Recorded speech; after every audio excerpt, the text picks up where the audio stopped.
All right. Good afternoon. In just a short while, I will bring out the Secretary General, and we're delighted to be joined also by the co-chairs of the Independent Scientific Panel on Artificial Intelligence, Maria Ressa of the Philippines and Joshua Benjo of Canada, who are joining us remotely. I think, Joshua, you're in Canada. Maria, I understand you're in an airport in an undisclosed location. But when you speak, you could let us know where you actually are.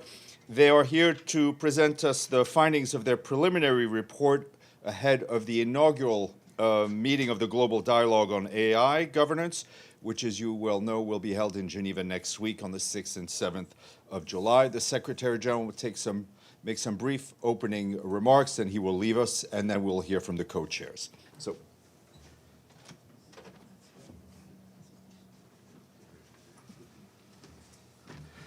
A very good morning. We are focused today on the future. But before we begin, allow me to say a quick word about yesterday's decision by the General Assembly to strengthen the United Nations for the future. You were just briefed by the Controller on a new reform of our financial rules. For far too long, the UN budget process has faced a fundamental contradiction. As we know all too well, Member States do not always pay their assessed contributions in full and on time. Yet, we were required to return funds that we had not spent because we had not actually received them due to unpaid assessed contributions by Member States. This means that we have been hamstrung by a double blow. On one side, unpaid contributions. On the other side, an obligation to return funds that never arrived in the first place. In other words, we were trapped in a Kafkaesque cycle, expected to give back cash that did not exist. Yesterday, Member States agreed to change that. Under a new methodology, on a trial basis, unspent funds will be returned only when they are backed by cash. I've been pushing for this reform for almost a decade. It will allow us to manage resources more responsibly, protect the continuity of our operations, and better support critical mandates, including peacekeeping. And I'm grateful to Member States for taking this important action, which will greatly benefit the incoming administration and contribute to the financial stability of the United Nations in the coming years. But today, we are here for a different reason. We are here to present an extremely important UN initiative on artificial intelligence that was decided by the General Assembly in the follow-up of the Pact for the Future, the Independent Scientific Panel on AI. I'm pleased to be joined today by its co-chairs, Joshua Benjo and Maria Ressa. A few months ago, I came before you to announce the formation of this panel, comprised of 40 distinguished individuals from around the world. It is an extraordinary and unique group, the first global, fully independent scientific body dedicated to helping close the AI knowledge gap and assess the real impacts of AI across economies and societies. As I said at the time, the panel is intended to help the world separate fact from fakes and science from slop. We are looking to them to provide an authoritative reference, a reference point at a moment when reliable and biased understanding of AI has never been more critical. And I'm pleased to say that they have delivered a non-payment on that commitment in record time. Indeed, the panel is releasing today their first assessment on the eve of the inaugural AI dialogue next week in Geneva. My thanks to them and to every one of the panel's 40 members for their hard work and insights. This morning, their assessment goes to every government, and it is open to the public for everyone to see. Their report is honest about the extraordinary promise of this technology. Used well, AI could be the most powerful engine for development, speeding the world's progress on everything from health and hunger to learning and climate. But the panel is just as clear-eyed about the harm artificial intelligence can cause. The co-chairs will go through their findings in detail. But first, let me draw a single lesson. The more AI advances without shared rules, the less say governments and people will have in the outcome. So my message to governments is simple: do not wait. This is a preliminary report. The panel will keep working as the technology evolves, and it does not work alone. Next week in Geneva, the first global dialogue on AI governance will begin to turn science into shared action with every nation at the same table. I look forward to joining member states there to help carry this work forward. And soon, I will set out proposals to help countries build the capacity to adequately deal with this technology and share in its rewards. The Summit of the Future asked whether international cooperation could keep pace with the speed of technology. Today offers one answer: the science is here. We can no longer say we did not know. What we do with it is now up to all of us. Dear members of the media, in full respect for the panel's independence, I will now leave you in the capable hands of the two co-chairs. Joshua and Maria, the floor is yours. Thank you. Thank you very much, sir.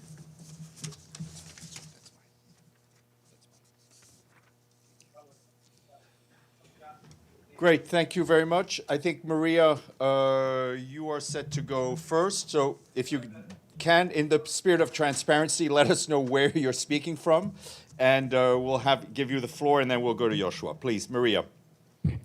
Sure, I'm in Amsterdam at Schiphol. Excellent. Well, first of all, I want to repeat, thank you so much for giving us this time, but thank you, Secretary General, and also to just repeat something that you had said. This is a phrase that stood out for me. We can no longer say we did not know. Right? For someone who feels like Sisyphus and Cassandra combined, we can no longer say we did not know. I think that's what today is. This report is the moment the world stops being able to say it didn't know, right? A little bit about what we did. You heard from the Secretary General, there are 40 scientists from 37 countries created by the UN to be independent. Our commitment is to the facts, the evidence, and to humanity. Physicists, doctors, economists, computer scientists, we have a philosopher, and yes, a journalist, people who had never worked together, appointed in February, asked to assess the most consequential technology in human history, and to do it by now. We wrote this together in about a month and a half. This is a preliminary report. It's the best available evidence at this moment in a field that changes faster than any of us can write about it. The numbers we report run through May. And in this field, that already feels like a while ago. It is honest about what we know. It is also honest about what we don't know. And it was built to work at two levels at once: for governments, who are our primary audience, and for you, the public, who are never far from our minds. The technology is extraordinary. We use it. The opportunities are real. And we name some of those in science, in education, in healthcare, in agriculture. AI is already changing what's possible, and we believe in what it could deliver for humanity. But the dangers are just as real, and they are happening now. What you're receiving is the floor of our concern, not the ceiling. You know, when you get 40 scientists from 40 different contexts and you have to make them agree, you don't drift toward the most alarming claim, you build toward the center. The most contested findings demand the most evidence and the most negotiation. So everything in this report cleared that bar. It is the minimum we all agree on, and that is alarming enough. I'll give you three headlines, and my co-chair Joshua Bengio will take you deeper. Three headlines: pace is not slowing, the power is concentrating, and control is not guaranteed. The pace is not slowing, it is accelerating. You take just one of the benchmarks in the report, it's called HLE, Humanities Last Exam. It's a test of 2,500 questions deliberately designed by experts to be too hard for AI at the very edge of human knowledge. In 16 months, top scores went from 8% to 45%. Now the power that's concentrating. A handful of companies and a handful of countries are making the most consequential decisions about humanity's future. The United States alone accounts for 75% of the computing power in the world's largest AI clusters. And control is not guaranteed. No expert today can promise you that the most advanced systems will do what you instruct it to do. And Joshua can tell you more. In laboratory settings, these systems have already been shown to deceive and to resist being shut down. I've spent my career on one subject, what happens to a society when the information it runs on is poisoned. So let me be direct about the part that keeps me up at night, what we have studied in the Philippines and around the world. A lie told a million times becomes a fact. I lived that. I watched it shred a reputation built over decades in a matter of days and make the illegal look legal. Now you add generative AI, it runs on the same playbook, faster, cheaper, more personalized to each of us. The three sentences I've said over and over in a decade: without facts, you can't have truth. Without truth, you can't have trust. Without these three, we don't have a shared reality. We have no democracy. That's the trend we're seeing, right? That is not speculation. It is in the report with the evidence attached. But we're not telling you the future is written, because it isn't. The single most surprising thing I learned on this panel was this. The hardest part was not the differences between nations. Scientists from every region, across every divide you can imagine, looked at the same evidence and arrived at the same place. Science gave us a common language that politics often can't, right? If 40 of us, strangers from February, can hold that line together, then I hope governments can too. The governments can. The window to act is open. This report is the common ground to act from. Joshua, as brilliant as he's principled, will take you inside some of the other findings. Thank you. Thank you, Maria. Joshua, please go ahead. Thank you, Maria. I will go in a little bit more, but not much. The same themes that Maria told you about. I want to thank Secretary General Guterres, as well as everyone joining us today. And of course, this is the beginning of a discussion that we hope to amplify in Geneva with the Global Dialogue and the ITU AI for Good Summit. As Maria said, the work that we did together was surprisingly effective given the little time we had, and we're very proud of it. We came together to create an evidence-based independent assessment of the current state of AI science, and I'll come back to the importance of that. Because the goal is not to make recommendations, but to ensure policy decisions are informed by the highest standards of scientific integrity, regardless of external pressures and preferences. So that's our mission. And I believe it is of the utmost importance at this point in time, because AI and the time in which we're now represents a turning point. It's about the growing intelligence of machines. And you have to realize that intelligence gives power. As this power grows, it can unlock great benefits if we act wisely. But it can also lead to many perils. In particular, if some in humanity are reckless or seek to abuse the power that AI could give them, especially if most of us remain passive, mainly because we might not understand what is going on. So the decisions we're making today about AI will have lasting consequences for individuals, businesses, institutions, democracy, and maybe more than that. Our goal here is to help understand AI's opportunities, risks, and impacts. Let me unpack a few elements that you'll find in the preliminary report. First, as Maria said, research shows very rapid and accelerating progress of AI capabilities across domains. At the same time, as there are significant gaps in the societal infrastructure and scientific methods to reliably evaluate, secure, and govern these systems. Technical progress has proceeded quickly, doubling every few months according to some metrics, for several years now. Meanwhile, there are still no known technical guarantees that AI will follow our instructions, norms, or laws, and instead, as she mentioned, growing evidence to the contrary, including AI acting deceptively.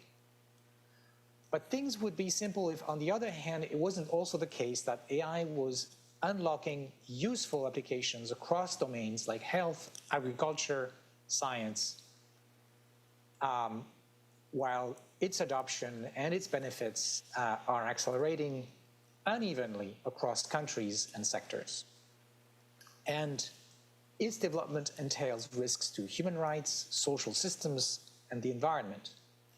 Looking ahead, the gap between rapidly improving capabilities and effective risk management methods may lead to catastrophic outcomes. We've seen on our radar screen recently the issues with cybersecurity, but companies are worried about biorisks, and many in civil society are showing that AI can lead to disinformation that can threaten our democracies and our individual rights. So I want to go back to this question of concentration of power, because as AI capabilities continue to grow, if they continue, the gap between the haves and the have-nots is likely to grow. And I don't think we're taking the full measure of that. To realize the full benefits of AI while minimizing its risk, we need to tackle all of these issues, and it has to be at the international level, because AI, and in particular its misuses like cyber attacks, are not limited by borders. But I understand it's tricky for policymakers because governments face what has been called an evidence dilemma. They need evidence to make informed governance decisions, but the evidence often lags behind the pace of AI development. So the next steps need to be taken together to shape and steer that development in a beneficial direction.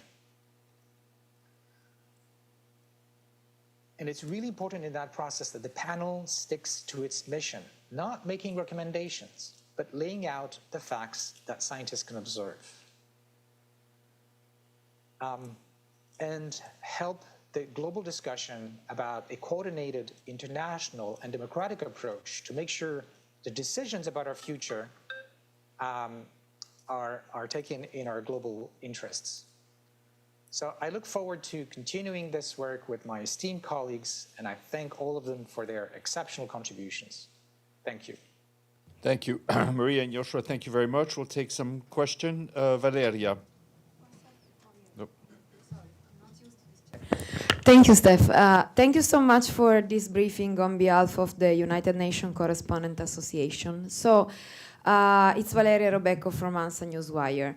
US and China together control about roughly 90% of global AI computing power. So what concrete commitment will you push for in Geneva next week to stop this warning from becoming another unenforced framework? Thank you so much. Great. Maria, do you want to take a crack at it first and then Joshua? Sorry, let me just turn that. Yes. Well, first, our task is to give you the facts, to give the government the facts, right? That's why I loved what the Secretary General said, which is you can't say you don't know. So we give the facts, but we're not prescribing policy. That goes to the member states. But we've certainly, if you look at the floor of the danger ahead of us, you pointed that out, we identify them. And then what the governments decide to do, then that is up to them. We can't prescribe it, but we can tell you where the world is heading. I completely agree. I would add that we need a global discussion involving everyone, not just the governments, so that we all understand the situation. Thank you. Gabriel, then Chris. Thank you very much. This is Gabriel Elizondo from Al Jazeera English. Thanks for your briefing on the important report.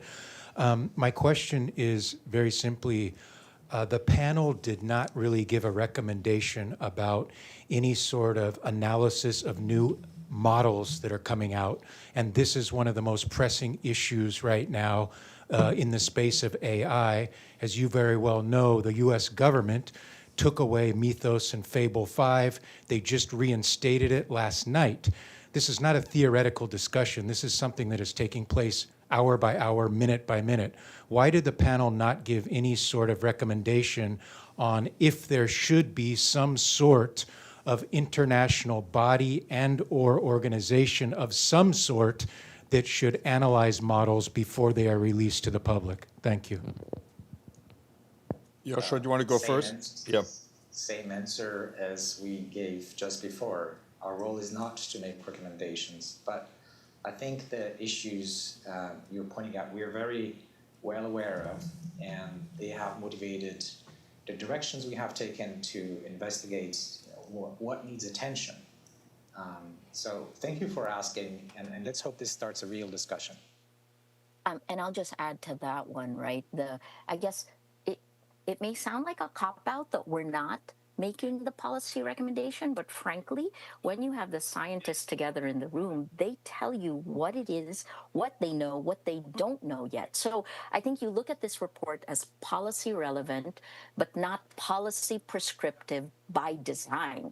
That's why it is usable in Washington and Beijing and Manila. Right? The prescribing happens next week in Geneva when we hand it to the global dialogue where the states sit at the table. But obviously, you've seen that. There's a box in the report that looks at Mythos, for one, right? So it's there. The facts are there. Yeah, I just want to add that there are good reasons why the work has been split between the scientific panel and the global dialogue. If we were to make policy recommendations, our work would become very politicized, and it would pollute our ability to provide the scientific evidence. So it's really important. Sorry, last again. So see what happens when you ask. I would say our goal, because I always say that the tech has torn us apart in different realities. What the report will hopefully do for member countries of the UN is to bring us together to the same reality. Thank you. Chris, then Namo, then Sherwin Noreen. Chris Reyes with Canadian Broadcasting. Thank you for this briefing. This is the most represented I've ever felt in a panel before. Happy Canada Day, Joshua, before I start my question. This builds on the first question, which is the power, as you guys mentioned, driving AI is concentrated in private companies with little government regulation. Are you getting any sense that tech companies and governments are willing to work with or even listen to a coordinated international panel like yours? And if not, what do you do if governments and tech companies don't heed your advice as you continue to advance this report? Maria, do you want to go first and then Joshua this time? Yeah, I can go first. First, she's Filipino and Canadian. Hi, Chris. In terms of power concentration, I think what we can do is, again, give the facts, right? But we give the evidence and the options. We don't prescribe it. The honest answer is the report doesn't tell governments what they're going to do about power concentration, but it does document the problem sharply, and it lays out the levers that exist, right? And then if the governments don't act, sorry to move this is me speaking, not as a panel chair, but that's why we're coming to you. You then have to bring it to the people, because the governments are in charge of their own nations. Yashua's pointed out multilateralism is still the way to go, but if the citizens in each of these countries know that there's a better way or feel there's a better way, that is also up to the citizens, which is why it's important that we give citizens around the world the facts. Yeah, I just want to add that although we don't make recommendations, there are others who do. And there is a very live discussion about, for example, concentration of power from scholars as well as people in government around the world right now. I would bring you back to my own Prime Minister, Mark Carney, in his speech at Davos, for example.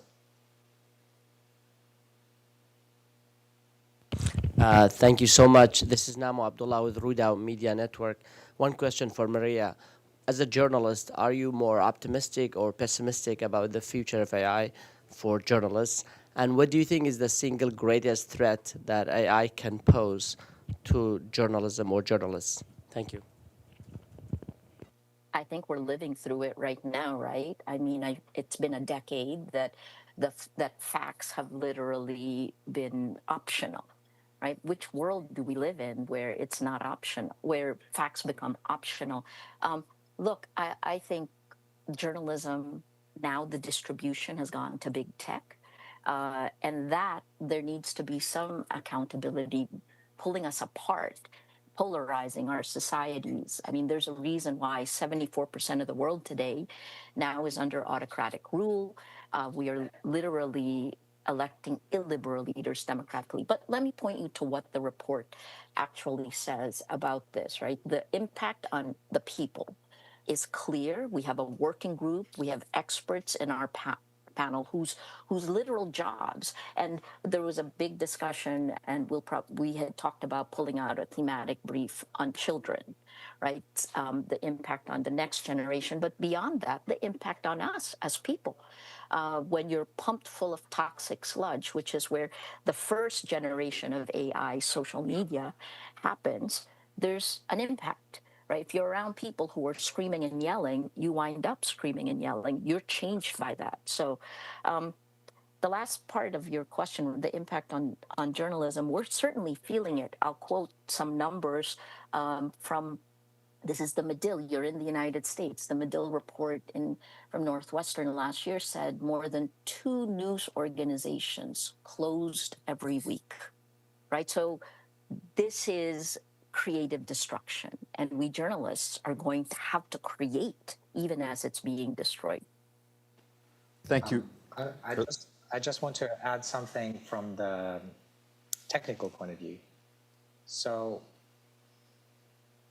there are many possible futures with AI that we can choose. So there are ways to develop AI that will be heavily focused on honest answers and factuality.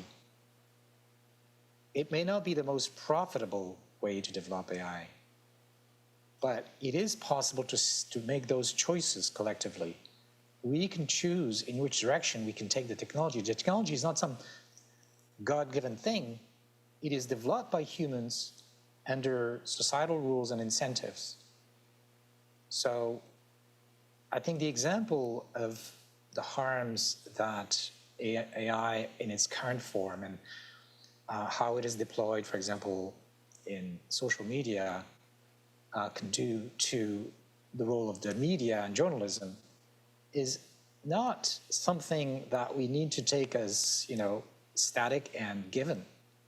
If we don't like it, we can change the rules and steer the technology and how society is deploying it in ways that we choose. Thank you. We'll go to Sherwin, Noreen, Amélie, and then we'll go on screen. Thank you. It's Sherwin Briceby, South African Broadcasting. I'm just reading from the report, right? Quote, the rapid pace of technological development and the breadth of potential applications presents policymakers with significant challenges. The rapid, unchecked deployment of the technology at scale also presents considerable risks, ... So you won't talk about recommendations because that's not the mandate. I wonder if you can infuse this AI dialogue in Geneva next week with some urgency, given what this report says. I mean, we often talk about AI in the context that the horse is bolted and now we're coming with policy persuasions. I mean, are we not doing this entire process backwards? What is the urgency of the moment, and what sort of pressure needs to be brought to bear on policymakers gathering in Geneva next week? All right, Maria, I saw you give a thumbs up, so you go first. Yeah. Yeah, no, I mean, I feel that urgency. Look, I think what the report does is it tells you, it puts us all together in the same place, which is that there is urgency to act on it, right? Let's just talk. How can you act on something that isn't transparent? And this goes back to power and concentration. You can't govern concentration you can't see. So independent third-party assessment, right? Like that, the report's pharmaceutical, aeronautical analogy, national and regional AI safety institutes, technical secondments for regulators, incident reporting.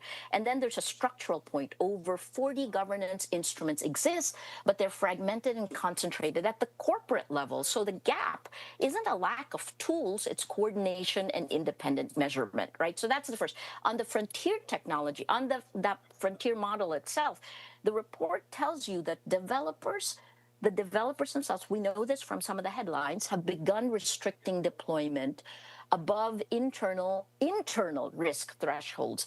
But those thresholds are company defined with no standardized evaluation or external verification. So that's the accountability gap. Right now, restraint on the most powerful systems depends on developer goodwill. So to mirror your urgency, what we're after is transparency, exactly what journalists do, right? But now the scientists are pushing that transparency.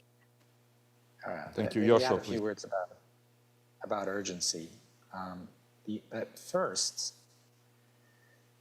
a very important point that the report really hammers is the uncertainty of the future development of the technology. And I know it's difficult for most people, like we want to hear one story, this is how things are going to unfold, and maybe we can change it with policy. But that isn't the reality in which we are now. We are in a reality where there are many possible scenarios for the possible advances of the AI capabilities. Some researchers think that we've reached a plateau.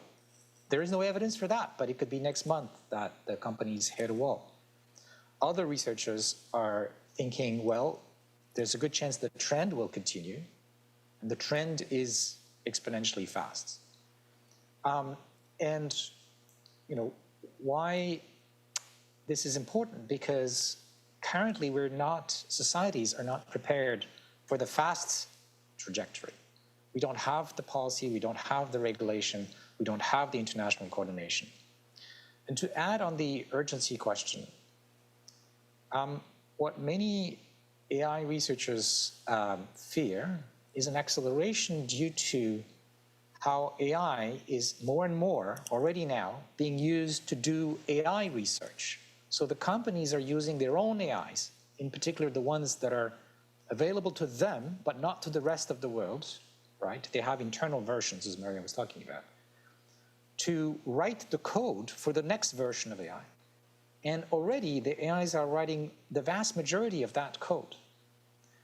So why is that an issue? Well, as AI is doing more and more of the work that used to be done by engineers and researchers, humans, that accelerates the potential advances. And this was actually something computer scientists thought could be an issue in the 50s and 60s, because this, they could forecast that at some point when AI, if and when AI gets to be as strong as the best human researchers in a particular field, but in particular in the field of AI, then there could be a real acceleration where the next version of AI is faster and better because it's designed by AI that is better than us, or could be duplicated over millions of GPUs, or millions of instances. And then that version, which is even better than what the humans would have done without the AI, is designing the next version. So you can see a potential like what's called recursive self-improvement.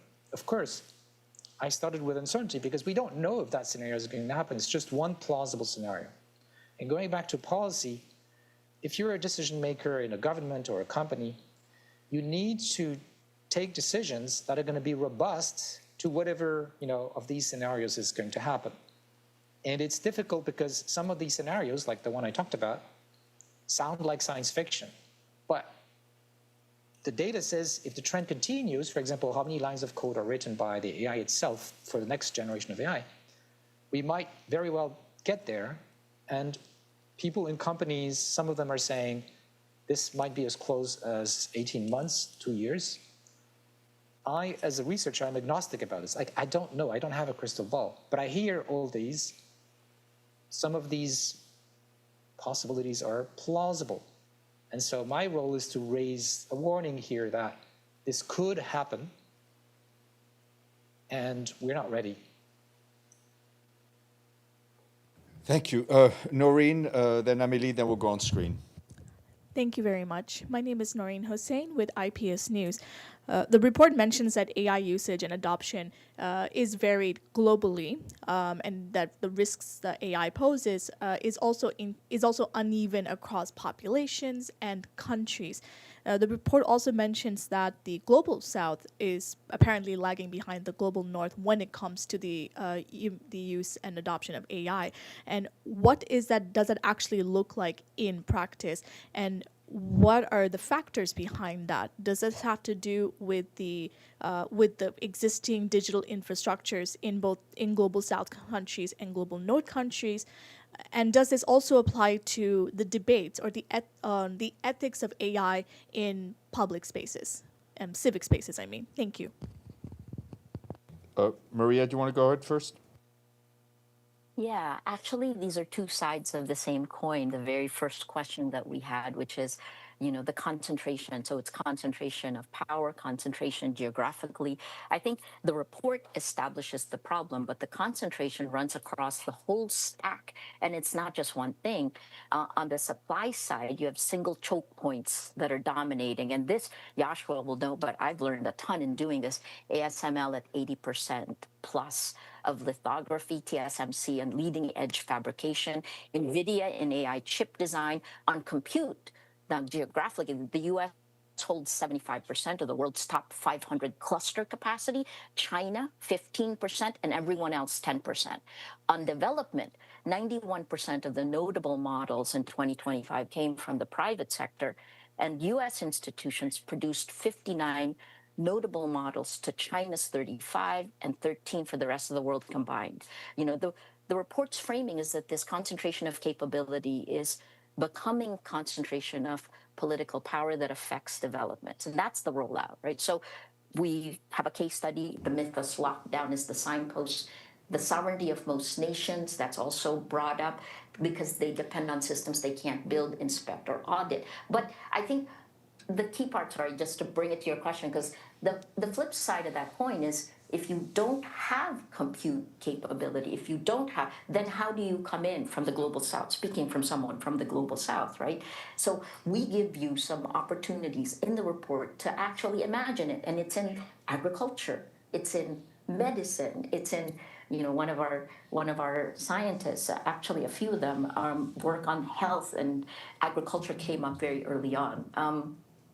I guess, I don't know, Joshua, did I answer the question, or did I give you what I wanted to tell you? Because I'm thinking through. No, you gave like a lot of important facts.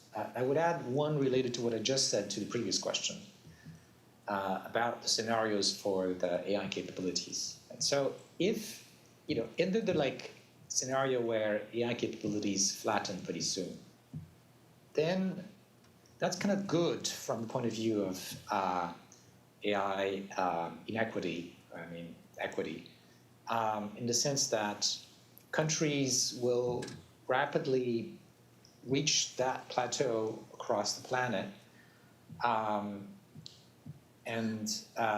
that means AI is less powerful, but we have less of these power concentration issues.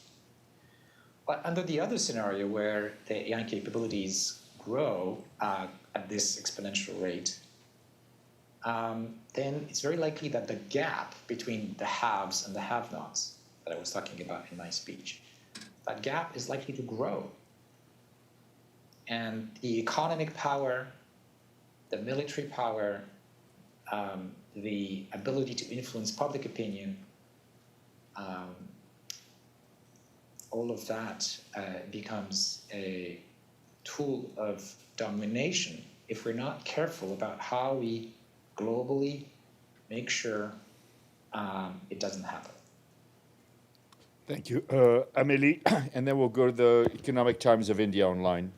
Thank you. Amélie Bottelier from AFP News Agency. You clearly said that the panel is not there to give policy recommendation, but you also talked about urgency. So let me make a comparison with another transformational issue, which is climate change. I mean, many compared your panel to the IPCC on climate. 30 years ago, the IPCC was also a lot about describing, explaining the science, and it didn't work. Since then, many of the IPCC experts joined the fight against climate change and gave the lines, the recommendations to the government to what to do and to what not to do. So isn't there a limit to your panel not to be able to give any kind of recommendation? And should you not be at least given some kind of, if we go this direction, that could be the end of humanity, basically, like for climate change? Thank you. Let me try something to complement the things we've already said. First, it's not just the independent scientific panel.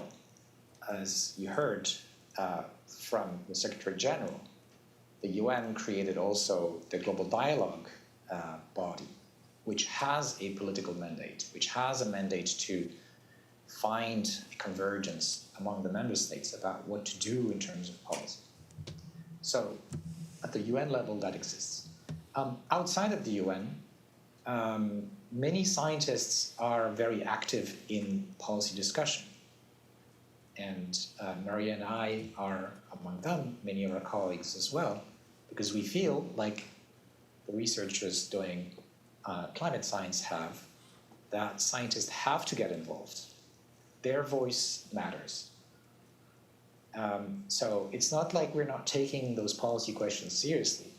It's that here we are part of a process, an exercise in which, in order to make sure the policy discussion goes as well as it can, we separate the science, the evidence gathering from the discussion about what people want. What are the preferences of different people around the world, right?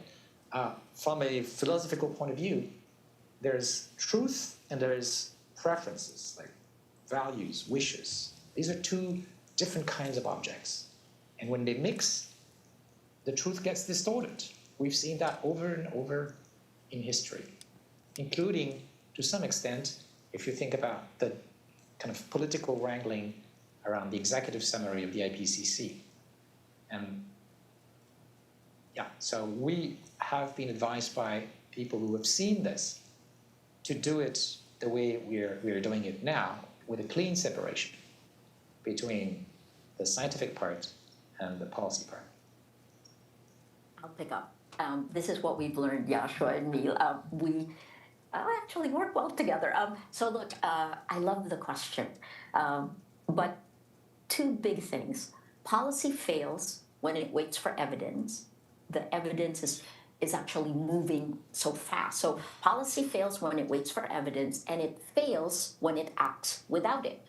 So that, I think, is the report's central tension. It's, the scientists call it the evidence dilemma. Policymakers need evidence to make good decisions, but by the time the evidence is conclusive, the window to act may have already closed because the evidence lags behind the pace of development. It's moving so fast, light speed, right? The report, we can't resolve this, but the report names it as the defining condition of AI governance. So that means that we need to have governments that actually have courage, because that's a defining thing. The implication it does draw, though, is you govern under uncertainty, which is normal, but AI is distinct because mistakes may not be reversible. They aren't always reversible. We've certainly lived through the harms. I think the second thing is that better policy targets systems, not outputs. And so much of our debates have focused on, very small things. Like in journalism, you asked this earlier, it was about content moderation, and everything got focused on content moderation while the system remained corrupted, right? So the strongest directional claim in our report is in the human rights and democracy section, and we have some incredible scientist women who have done this. By the way, the panel is almost 50-50 men and women, right? And also Global South represented. The most urgent governance shift is from content moderation to system architecture. That's the main part. You regulate the persuasion and manipulation machinery itself.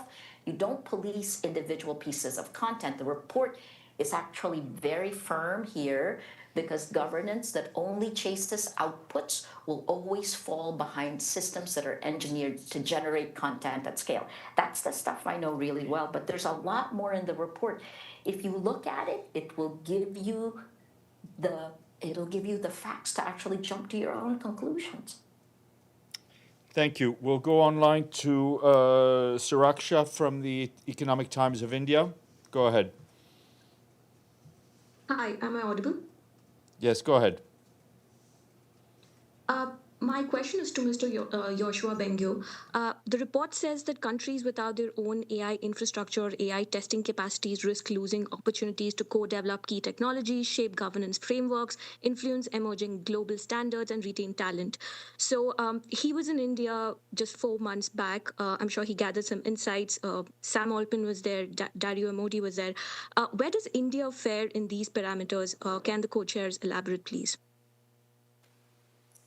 Well, the report is global and is not like looking at a particular country, but I could comment on the pieces that you mentioned from the report.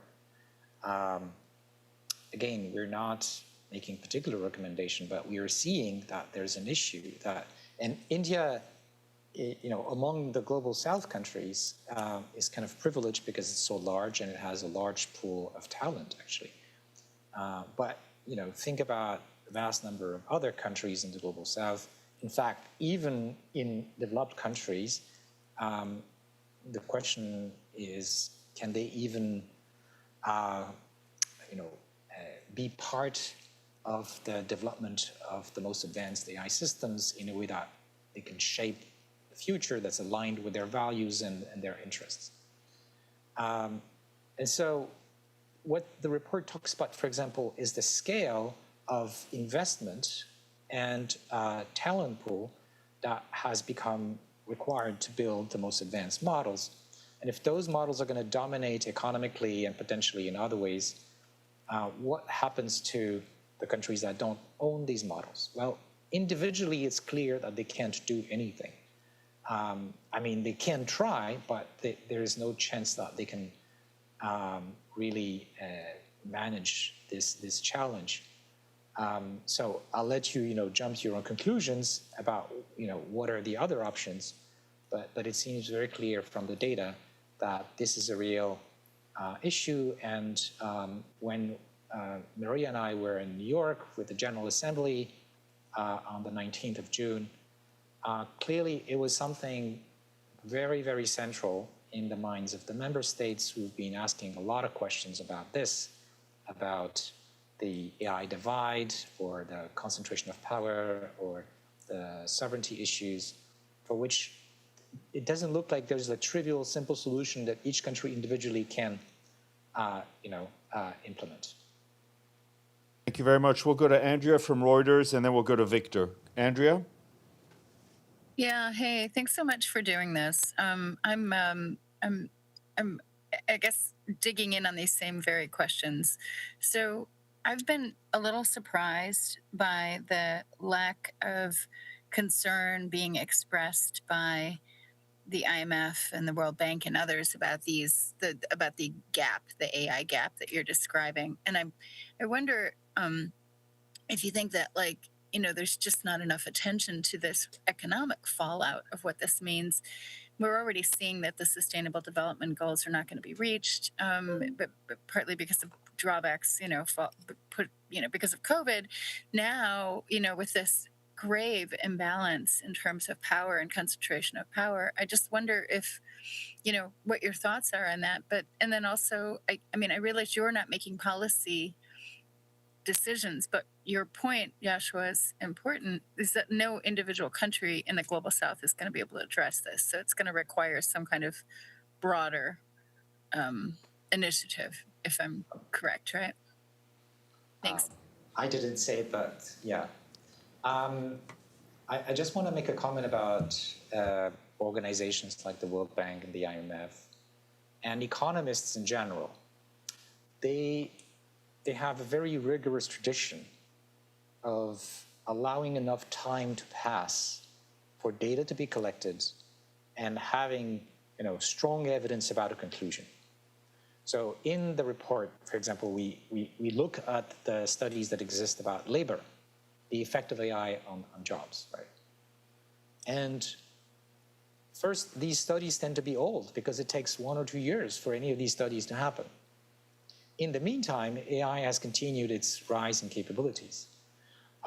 There are also some studies which are more recent, and we can see some effect, for example, on young people, it's more pronounced, but it's still a small effect which doesn't seem to make a big difference on the overall labor market. And it's happening in some countries and not others. So, yeah, the only way that governments can take that is deal with this evidence dilemma and consider the possibility that the early signs that we're seeing could be showing a real, in the case of labor, danger for the global economy, but at the same time, not necessarily bet all their choices that this is going to be the future. The institutions you named are very conservative, and that has given them a good reputation for making solid recommendations. But it might not be appropriate now with the speed of deployment and capability advance of AI that we're seeing. And by the way, the economists among themselves don't necessarily agree on these things. And when you ask them, to try to figure out why they come to different conclusions, it's typically because they have a different mental picture of where AI will go in the coming years. So it boils down to the thing I was talking about at the beginning, what's going to be the capability of AI in 2 years from now, 5 years from now, even 6 months from now.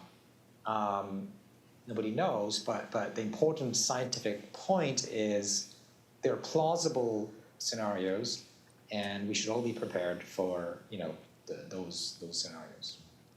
Joshua, do you have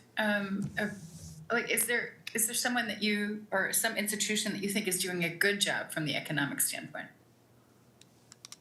I'm not going to select organizations and people, but yes, there are. Maria, go ahead. I was just going to echo this. I don't think that the economists are silent. Our report actually quotes, it draws on the work of the IMF, the ILO, and the World Bank. They are studying it, but I think what's true is something that's a little bit more uncomfortable than silence, right? The economics can actually, as Joshua pointed out, can go in many millions directions. The forecasts of AI's effect, they span an order of magnitude. I feel like we're living in a science fiction world, but we do flag macroeconomics and labor markets as areas where the the science can't draw confident conclusions. Leslie Cho, who is in my part of the world, he's in Singapore, he's an economist, right? He's actually gone through a lot of the things with us. I learned a lot in that time period. I don't think it's the institution failing to sound an alarm. It's honest uncertainty about this fast-moving system. I think what the report says clearly, though, is that the gains may not happen. It's not automatic. And that distribution, who captures the surplus? That's the open question, and that's the alarm of the report. And it's an evidence-based one. I think the other thing that goes with that is that this happened in my own field. The problem often isn't that no one sounds the alarm. Again, I told you I feel like Cassandra and Sisyphus combined. In the last decade, we've been sounding the alarm in terms of our public information ecosystem. Part of the other reason is that in a polluted information environment, these alarms don't travel the way facts should. So this is where we need your help, right? Careful, hedged, evidence-based warnings are quiet by nature, and they're quiet. That quiet loses to loud in the system we now live in. That's part of why this report exists, to put that shared evidence in front of every government at once. So hopefully, and in front of you, so the signal doesn't get drowned. Okay, thank you. We have time for one more question. We'll go to Victor Barrerio from Rappler. I'm not sure if it's ethical for him to ask his boss a question, but we'll let you ask a question, Victor. Go ahead. Hi, thank you. So the report mentions gaps in the evidence base that would allow for the panel to make confident scientific conclusions in areas like macroeconomics, labor market effects, and the effects on AI on the environment. What would be needed, research or process-wise, to help increase the evidence base and maybe steer policymakers towards making better AI policies where they are? Well, you're asking for a recommendation, but I can tell you the report very clearly highlights that if there were more investments in the question of the impact of AI in society, the safety considerations, the security considerations happening outside of the leading corporations building the AIs, because you need independent studies, and often you need different kinds of scientists, social scientists in particular. If you think about how it is affecting our information ecosystem, as Maria has been talking about, but also psychologists. We've seen the effects on children, on emotional attachment, and all sorts of things like this. So it is something that requires a lot more societal attention, but not just in the media, also investing in the academic research and other independent organizations that can help us quickly figure out what is going on and provide the evidence that governments need. So yeah, you can draw your conclusions, but right now, most of the money in AI is in private hands, and the interest, what is necessary, what is the information that society needs to take better decisions,